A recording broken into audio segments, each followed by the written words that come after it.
Hello, everybody. If you take a close look here, I'll pull my hand away in a moment. You'll see I'm making some significant progress on this dog. You can see that I've got much more done on the dog face. He's really coming together now, and doesn't look blotchy with it. It all starting to come together, and it's one of the things you got to have faith with your abilities. You got to have faith when it looks blotchy to know that it will all come together, and in the end it will be exactly how you want it to be. So, and if you take a look at this ear, that you take a close look at that ear while I'm doing this, you'll see how that ear is completely finished and how it all just pulls together. So, and that's where you got to have faith in your abilities, and you do that with trial and error and just keep plugging away. You don't, if it doesn't look like it's working out, you don't just stop and start over. You got to just keep working it out. In the end, it might be a blemish, but you'll learn to apply what you learned next time. The perfect example is when I was doing all those fine hairs around the cat's eyes on that last piece. I learned quite a bit, and I've been applying it to this piece. So, but yeah, that's just an update on this. Now I'm going to have another dog piece that I'll be working on, and I also have a portrait of a high school girl. It's a girl, the grandmother wants it done. So I've got two more jobs. So total, I've got three jobs. So I would say I'm booked for jobs to work on through Christmas. So, which now means that if anybody comes up to me and they're asking for a piece done, my response will be, I can have it done for you for Valentine's Day. So that's the one thing a lot of people don't look at. They're like, oh, can you do this at Christmas for Christmas? I'm like, I'm now currently booked, but I will be able to put it in uh, for Valentine's Day. What do you think about that? And a lot of times I get the response is, "Oh, I hadn't considered that." So I've had some overflow jobs that I end up doing and handing them to them as for them to present as a Valentine's Day present. So yesterday, Kyla was posting surveys and questions again, and they were really this time all the questions that pertinent to me were, how do you feel as a backer? And the first question she posed that I wrote down was, uh, as a backer, you're mainly attracted to books with amazing art, writing, or otherwise. And for me, it's always the art. It's not necessarily the story. You can have an excellent story, but with poor artwork, you lost me. Remember, this is a comic books is a visual medium, and I really am annoyed how so many people or make such a big deal about the story, and then I look at it and I go, no, I can't respect this artwork. Yeah, you know what? I could produce 5 books a year if I was using subpar artwork, which a lot of what we can see in the indie comic space. And that's the one thing about the indie comic space we have to acknowledge is that indie comics used to be where people produced their own books that they weren't good enough to get into mainstream. Now we're seeing the opposite, where the mainstream's coming to us. Or I should say mainstream creators are coming into our space. And we just have to face the fact that that's the way it is. But what does that do? It raises the bar for these creators to be better with their art skills. So, and so when I think about like amazing artwork, I think about how like Aaron Lopresti is with his figure work, and most importantly, how he's able to masterfully apply textures. If you look at that second Wraith of God book, Blood Hunters, he really went all out with his textures, and even so, like, here's the thing: when you look at each of those three stories, with how the pencils were done, and how the inking was done, and even how the colors were done, each story has its own unique feel. So, and then of course you take a look at like Ethan Van Sciver and his hyper detailed drawing, like George Perez. That's I'm a George Perez, huge George Perez fan, and really that's the biggest thing. Like I don't watch anything that Ethan produces anymore. So for me, I look mainly at what Ethan does as an artist, not what he is as a YouTuber or as a human being. So take it as you will. So another question she poses is, as a backer, you don't have an issue with late books if the creator is being transparent with you. My response to that is within reason. Okay. If so, for instance, Shane Davis. Technically, Shane Davis was late with the second Inglorious Rex book, but you got to remember, he tore his bicep muscle. He was drawing with a torn bicep muscle, and remember how he was in so much pain. Okay, why was he doing that? Because he knows how much flack these creators get when they're late, and he doesn't want to be lumped in with that. But yet he was still late because of that, but not by that much. And people still gave him shit. You take a look at in the book before that, Yanzi gave birth to Pterodactyl, and then following uh, Pterodactyl's birth, Yanzi had to go back into the hospital. I think she had sepsis. That was very scary for Shane. And I think he still got that one out in time. So when you have these creators being transparent and you know that they are working diligently to get their books done, and something like this happens, I'm sorry, if you're going to talk shit about that artist, guess what? You are the problem, not the artist. Okay, remember, what's been Shelley Lepresti been going through? Okay, with her cancer, and Aaron was having to take care of her, and he was still having to produce his books. And by and large, in my opinion, he got all of his books done in time. The only thing that ever held up Aaron was his printing issues, which that is outside of his control. Okay, that's what I refer to as a gravity situation. Okay, you can control your pencil, you can control your inking implement, you can control your eraser, but you know what you can't control? Leaving that floating in the air when you're not using it.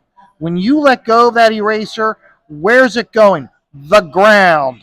Where's that pencil going? The ground. It's not floating in midair because it'd be more convenient. That's called gravity. That's a gravity situation. If it goes off to the printer, and like Aaron had with his last book, where the printer contacts him or he gets the books back, and here there's a binding issue, and he calls them up and explains and is raising hell with them, and they go, okay, well, this is what we're going to do. Okay, we have to order this part. It's getting FedEx aired into us. We'll reprint it. Aaron does not control that. Okay, so again, if people are going to give Aaron shit because, and this remember, this is the first time he's had printing issues. or printing errors. Remember the hell Rini went through with her printing issues. And again, if these creators are having issues with printing, okay, and that is the only holdup, or that is the primary holdup for the book being late, you are the problem, not the creator. So, but now when it comes to gaslighting, creating excuses, using the line, "This is the best work of my life," or you do, it's it's great, guys. It's gonna be equal to the Bible, second best to the Bible. No, you're gaslighting. You're being lazy cunts. Okay, the creators that are gaslighting us by saying stuff like that, okay, they are, in that instance, they are the problem. Okay? And normally, if an independent creator is late with a book, it doesn't affect other creators. Because of the indie scene changing, and now the indie scene is incorporated with YouTubing and making videos and streaming, then yeah, it if one create the if the creators with big voices are late, it's gonna affect the attitude towards the smaller creators. It's just a fact, and that's where, as small creators, it's really important to keep your backers and your customers informed of what's going on.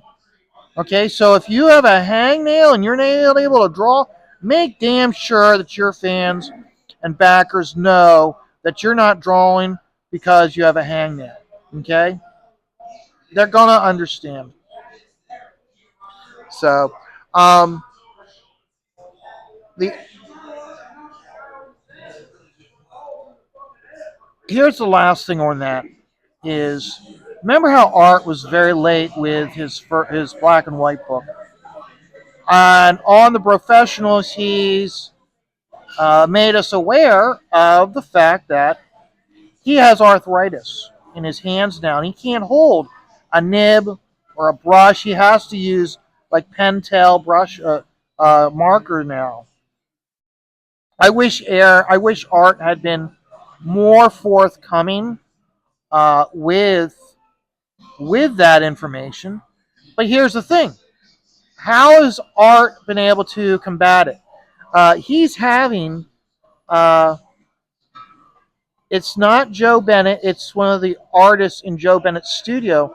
He has them doing the breakdowns for him. So basically, they do he probably provides them with a loose layout. They create the layout, and then when he approves it, he has breakdown pencils, which means he goes in. Puts in the tone. He puts in the texturing and the line, and then he puts in the line weight when he inks it. So that in the end, it looks like his work, and that is not a cheat. That has been an industry standard. You look at almost any comic book, and they'll say who the artist is, and they'll say layouts or breakdowns, and then the inker many times doesn't say inking; it says finisher. Bob McLeod did a lot of finishing work for a lot of artists. So that's the reason why sometimes when you look at Bob McLeod's credits in comic books, that's the reason why many times you'd see Bob McLeod listed as not as an inker, but as a finisher. So that's where that comes from. So, and like I said, I applaud that Art's doing that. I like the fact that he's acknowledging that he's having issues, and he's now letting us know what he's doing to overcome those issues. So thank you very much, Art. I'm trying to have to remember if I. Hopefully, I will put your name in the and campaign in the description of this video. So if you're watching this video, you can actually go to his campaign page and you can see it with the updates along with you can see, I think he's got like one or two pages posted there that you'll now see what the what his finishing pencils look like over top of the artist that's doing the layouts. He might actually have it listed in the campaign page now. So, and okay, the game started. I'm still doing this video, and now the other one was as a backer, uh, new exciting characters and worlds to be immersed in. I agree. The example I give you with that one is primarily Inglorious Rex. I've created my own like narrative of side stories or possibilities uh, when I was doing the Inglorious Rex fan piece. And I don't normally do that when I do a fan piece. I don't really create like a side story of my own personal story for why the image is doing that way. With Shane's Inglorious Rex, I was doing that. That's how immersive I feel his story is, regardless of the criticism he's received. I find that Inglorious Rex is a very good story and book.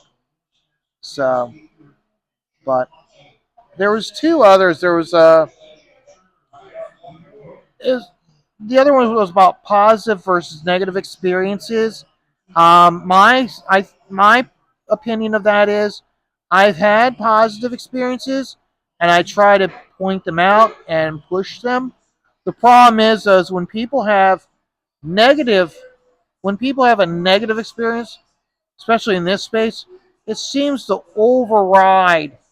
It overrides the the the negative always seems to override any positive. So, and the reason why I was distracted is because the Cincinnati Bengals just scored on the Steelers within the first like 3 minutes of 2 to 3 minutes of the game. So, oh boy, Steelers are in for a long day.